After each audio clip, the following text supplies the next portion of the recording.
What's up, everyone, and welcome back to Movie Raised.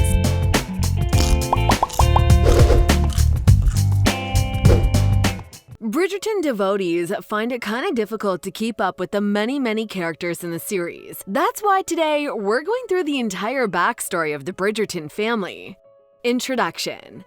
Fans of the series had to deal with a lot during the first season. There are the Featherington, the Bridgertons, and the Cowpers. And then there are the wives, husbands, and distant cousins. Now that season 2 is already out, we thought you could use this character's guide into the Bridgerton family's tree. Since the popular Netflix original takes inspiration from Julia Quinn's 8 novels, you need to know that each season will focus on a different character. The first installment had Daphne, a character played by Phoebe Dynevor, in the center, with her falling in love and marrying the Duke of Hastings, aka Simon. A lot of fans were surprised not to see Regé-Jean Page's character in the second installment, but it is what it is. Now we have Anthony, played by Jonathan Bailey, as the protagonist of season 2. Let's get to know the beloved family a little better, shall we? Oh no, there is nothing this author loves more than a scandal. And tonight's soiree— Edmund and Violet Bridgerton. The parents of the Bridgerton children are Edmund and Violet, a couple that truly loved each other. While Netflix tries to stay loyal to the source material, the story of Edmund and Violet is, as expected, more detailed in the novels. The couple got married when Edmund was 20 years old and Violet was 18. They enjoyed their marriage until Edmund lost his life at just 38 years old when he got stung by a bee and suffered an allergic reaction. In the first season of the series, we discover he lost his life before Heiskin was born. Violet truly loved her husband, and the love for Edmund is the fact that she never thought of another man after her dear husband's death. If you want to know more about her life before her only purpose was to take care of her 8 children, you can read the book Violet in Bloom, which is in the Bridgertons' Happily Ever After anthology. This book covers the entire romance between the Dowager Viscountess and Lord Edmund. While not much is known about Edmund, we found out a lot about Violet and her purpose to create a safe future for her children. Unlike the other mothers during the season, she tries really hard to make her kids marry for love, not money or status. Help us, someone! Anthony Bridgerton.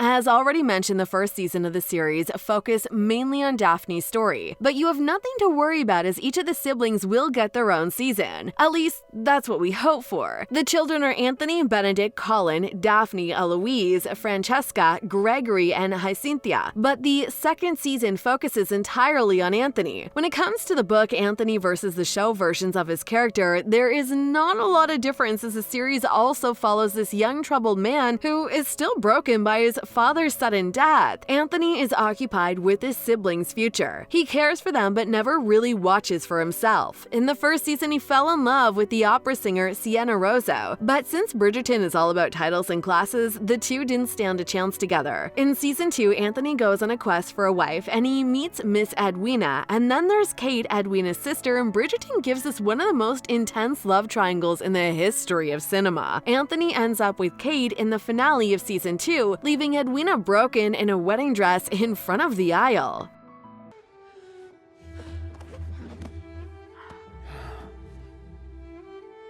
Benedict Bridgerton. Benedict was 27 years old at the beginning of the show. Unlike his older brother, he is interested in art, often criticizing paintings in art museums and galleries. In Quinn's third book, titled An Offer from a Gentleman, Benedict falls in love with a beautiful woman at the ball. However, Cinderella's story follows as he doesn't know her name or where she comes from. And then 2 years later, he meets the mysterious woman, Sophie Beckett. This time she's wearing maid's clothing and is running from 3 men trying to harm her. He then suggests she should work for his mother, and not long after he recognizes her as the woman from the ball. To wound, where should my brother aim?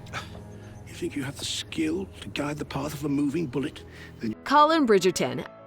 As the third eldest Bridgerton sibling, Colin is the lead character in the 4th novel, romancing Mr. Bridgerton. His friendship with Penelope Featherington is already mentioned in the first installment of the show. Major spoiler ahead. Colin and Penelope's romance had quite an uncertain future ever since the first episodes. Although Penelope is crazy for him, he doesn't seem to notice that she's showing interest. In the novel, Colin sees Penelope as a friend for a long time. At one point, he even declares is that he will never even marry her. Penelope is, as expected, heartbroken, but in the 1824 season, Colin finally realizes that he loves Penelope.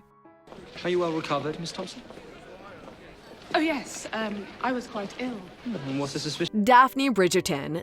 The fourth child and eldest daughter was a lead character in the first installment of the series. After being given the title the Diamond of the Season, Daphne starts looking for the perfect husband. She then meets the Duke of Hastings and the two get married. In the finale, Daphne gives birth to their son. For those of you wondering if Regé-Jean Page is in season 2, we're sorry to be the bearer of bad news, but no, the actor didn't return to reprise his role for the second installment. ELOISE Bridgerton.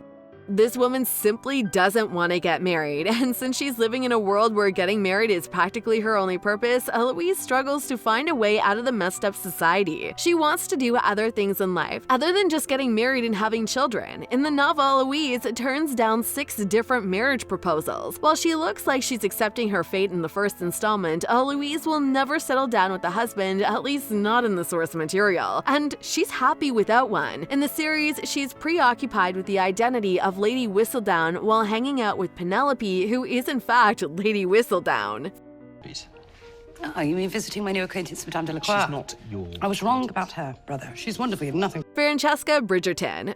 The third female child of Violet and Edmund, but this character was completely absent from the first installment. Fans discover that during the social season in London, FRANCESCA is in the bath with her Aunt Winnie learning how to play the piano. At the end of the social season, she came back home. FRANCESCA is the lead character in the 6th book titled When He Was Wicked.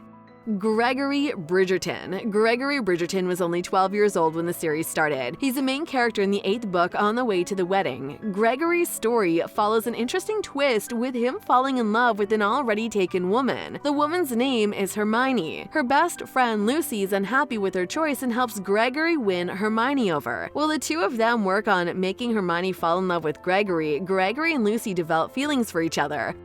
A scene of Bridgerton. The youngest child of the family started the first installment being only 10 years old, and it's in His Kiss, the 7th book of the series, they're the lead character. However, her story is a bit different compared to the stories of her siblings. She translates an old family diary belonging to Gareth St. Clair. Desperately translating the diary written in Italian, readers discover that Gareth is trying to understand what the diary hides because he wants to keep his inheritance. As they uncover many shocking details, they also start developing feelings for each other. As already mentioned, each of the Bridgerton siblings have their own story in Julia Quinn's novels. Brother, might I be able to join in on the fun this summer at Aubrey Hall? So, who is your favorite Bridgerton sibling? And of course, which of Quinn's novels is your favorite? Let us know down in the comment section below, and if you enjoyed our video, make sure you subscribe to our channel so you'll never miss any of our videos in the future. As always, thanks for watching.